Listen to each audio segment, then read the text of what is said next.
Tô arrependida de eu ter votado de desgraça de PT. Lula, em primeiro lugar, eu votei no C, mas estou muito arrependida, Lula. Nunca arrependi tanto de meu voto igual eu tô arrependida da agora. Fala da puta, lascou nós, lascou vocês. Assim como eu, tem muita gente falando, arrependido, revoltado com o que você está fazendo. Agora tá seca desse jeito, isso aí é o governo de Lula. Para quem fez o Hélio, aí a situação como é que tá? Luiz Inácio Lula da Silva, 39º presidente do Brasil. A terceira vez no cargo, o primeiro presidente a alcançar esse feito com um voto direto. Mas por trás dessa grande popularidade está um dos, se não o pior presidente do Brasil.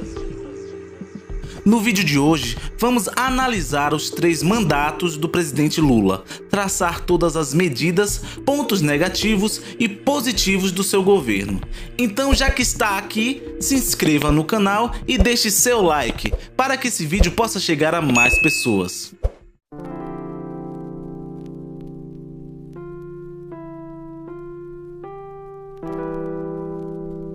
Luiz Inácio Lula da Silva nasceu em 27 de outubro de 1945 na cidade de Garanhuns, no interior de Pernambuco. Vindo de uma família humilde, começou a trabalhar desde cedo em um armazém. E durante o período ditatorial, começou sua carreira como sindicalista e líder do movimento dos trabalhadores metalúrgicos. Em 19 de abril de 1980, o então presidente do Sindicato dos Metalúrgicos de São Bernardo do Campo e Diadema, na Grande São Paulo, foi preso pela primeira vez, enquadrado na Lei de Segurança Nacional, por promover greve e incitar publicamente a subversão da ordem político-social. Só um parêntese para minha opinião aqui. Eu acho que essa primeira prisão do Lula foi sim injusta, devido a ela ocorrer no período da ditadura militar. Sabemos que foi uma época de opressão e perseguição, principalmente com quem era contra o regime. E eu, particularmente, se vivesse naquela época, eu com certeza seria preso junto com o Lula, pois eu seria contra o regime militar.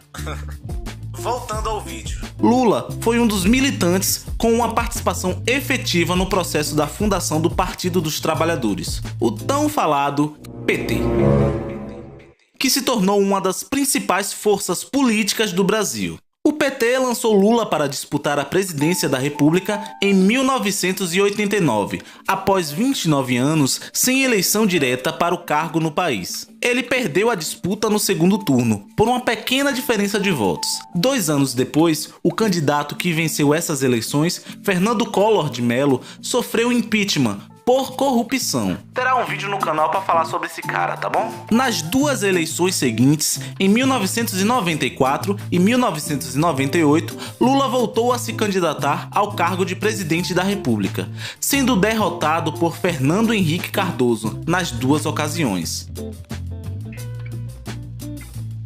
Em 27 de outubro de 2002, Lula foi eleito pela primeira vez presidente da República, com cerca de 53 milhões de votos.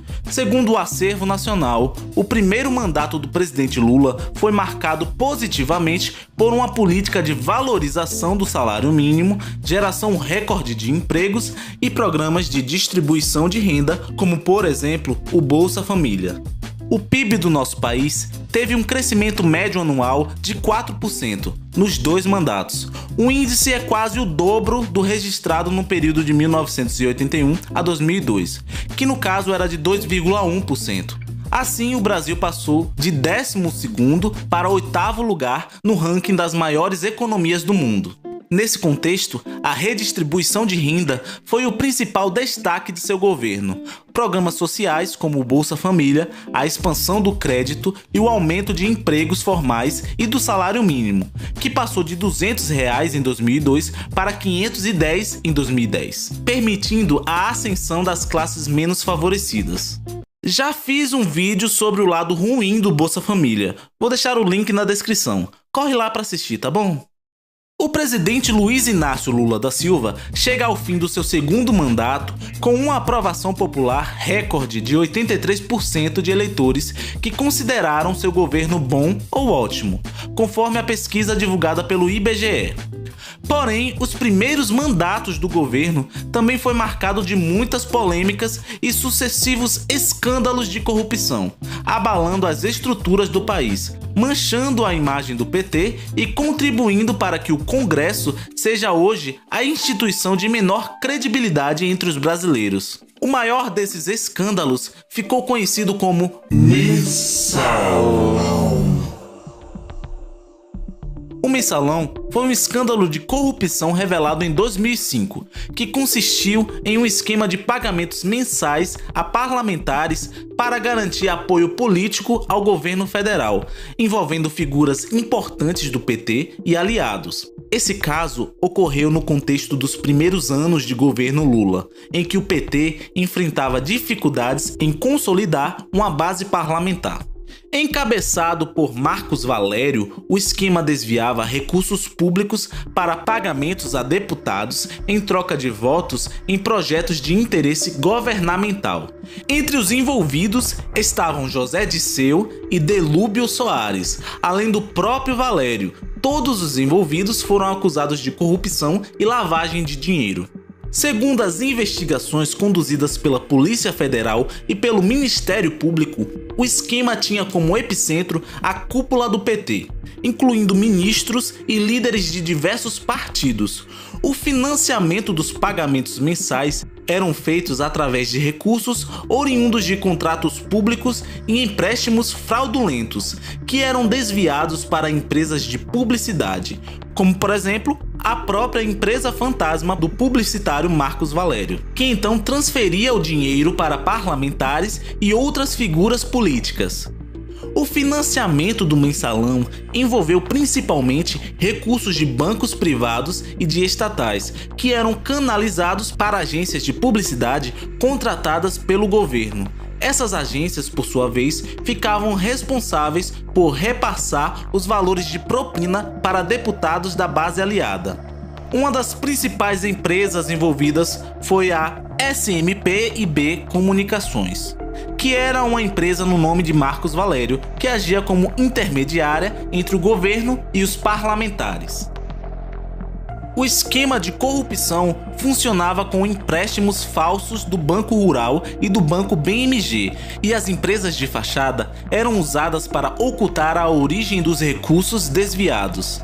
Esse complexo sistema de movimentação de valores permitiu que o esquema se sustentasse por algum tempo até a denúncia pública.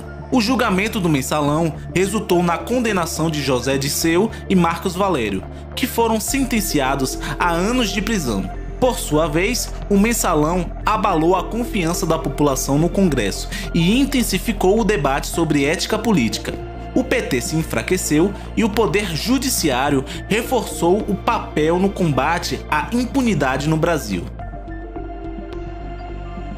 O Petrolão foi um esquema bilionário de corrupção na Petrobras, ocorrido durante o governo Lula e parte do governo Dilma, que envolvia a cobrança de propina das empreiteiras, lavagem de dinheiro, evasão de divisas e superfaturamento de obras contratadas para abastecer os cofres de partidos políticos.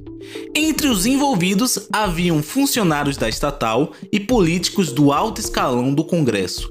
Esse esquema foi alvo de investigações da Polícia Federal por meio de uma operação denominada Lava Jato. Eu farei um vídeo sobre esse assunto, então aguardem. Só tô prometendo, mas vai ter. De acordo com o ex-diretor de abastecimento da Petrobras, Paulo Roberto Costa, os contratos eram superfaturados em média 3%. Por exemplo, numa obra contratada pela diretoria, orçada inicialmente em 1 bilhão, que é o valor de mercado, a Petrobras pagava 1 bilhão e 30 milhões para a empreiteira. Desses 30 milhões pagos a mais, 20 milhões ficava com o PT e 10 milhões restantes eram destinados ao Partido Progressista, ao diretor da estatal e ao operador responsável pela distribuição do dinheiro. Ambos escândalos eram de conhecimento do presidente e não se sabe ao certo até que ponto era seu envolvimento no esquema. Mas a partir da declaração a seguir, não é difícil que ele esteja, né? Do 1% que era para o PP, em média, obviamente que dependendo do contrato podia ser um pouco mais, um pouco menos, 60% ia para o partido, né? 20% era para despesas, às vezes nota fiscal, despesa para envio, etc, etc. São todos valores médios, pode ter alteração nesses valores. E 20% restante era repassado 70% para mim e 30% para o Janene ou o Alberto Youssef. Durante a Lava Jato, o presidente Lula, que na época da investigação não exercia o cargo, foi alvo de acusações de corrupção passiva e lavagem de dinheiro, sendo condenado e preso pela segunda vez. Em setembro de 2016, uma denúncia foi realizada pelo Ministério Público Federal, o qual afirmava que o presidente Lula havia recebido mais de 3 milhões em propina oriunda da OAS, por meio do triplex reformado no condomínio Solares, em troca de benefícios em obras da Petrobras, também pelo pagamento de 1,3 milhões para uma empresa chamada Granero guardar itens que Lula recebeu durante o exercício da presidência entre 2002 e 2010. Cerca de 2,2 milhões de reais custeado na diferença entre o que foi pago e o preço do apartamento triplex, contando com o custo das reformas. Estes valores foram destinados como vantagem indevida ao presidente Lula. Dessa forma, o magistrado relata que Lula recebeu muito além desse valor em propina. Além disso, Lula foi acusado de ter recebido pagamento da Odebrecht por palestras que realizou para a empresa, sendo na verdade uma troca pela atuação do presidente junto a órgãos federais. Ele e seu irmão foram acusados de receber mesadas da Odebrecht em valores que somados ultrapassariam 1 milhão de reais. Houve também a compra de um sítio em Atibaia que configuraria em crime de corrupção e lavagem de dinheiro. Segundo a denúncia da acusação, ao todo Lula coleciona 12 processos. Assim, no dia 12 de julho de 2017, Lula foi condenado a 9 anos e 6 meses de prisão em regime fechado pelo juiz federal da 13ª Vara Criminal Federal de Curitiba, chamado Sérgio Moro, que foi responsável pelos julgamentos da primeira instância dos crimes na Operação Lava Jato.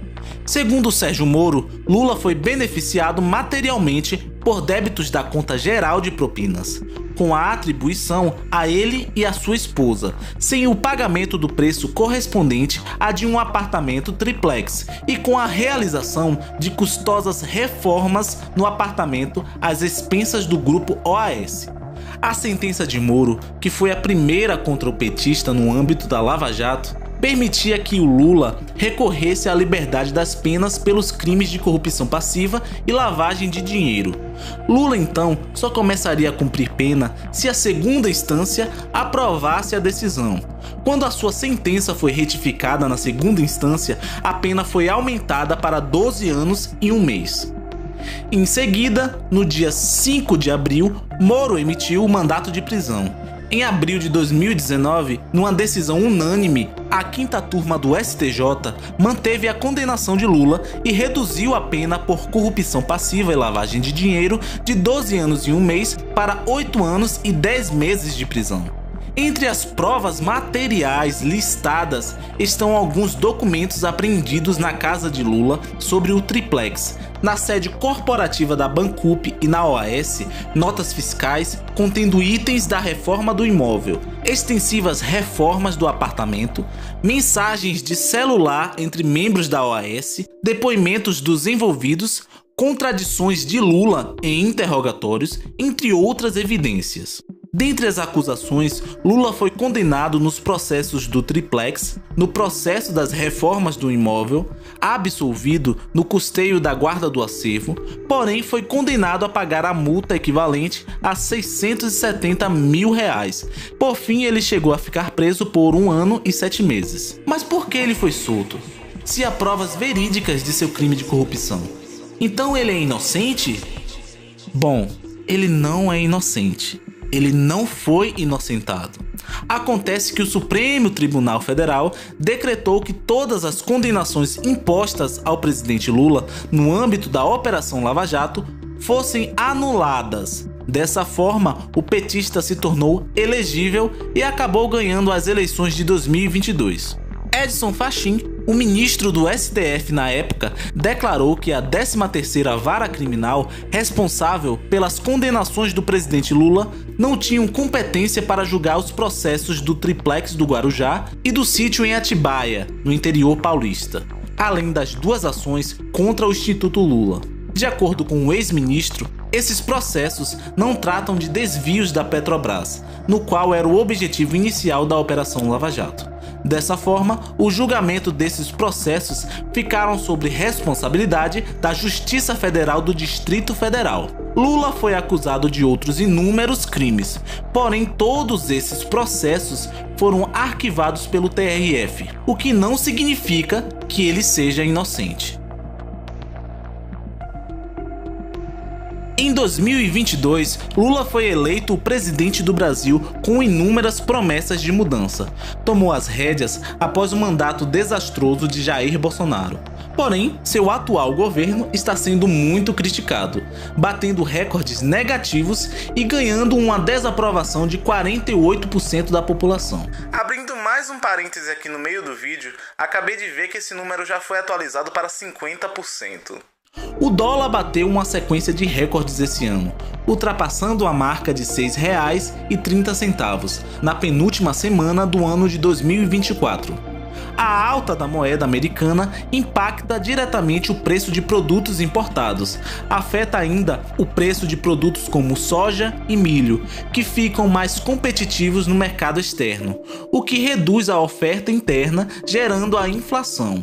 As contas das estatais federais devem fechar o ano com o maior rombo em 15 anos. De janeiro a agosto, o prejuízo chegou a 3,3 bilhões de reais. A lista inclui várias empresas, porém, os Correios chegou a dar lucro no ano de 2023. O aumento no preço dos alimentos é um dos principais fatores que se destacaram nos últimos dias. Em 2024, a inflação dos alimentos alcançou a marca de 7,69%, enquanto a inflação oficial medida pelo IBGE fechou em 4,83%.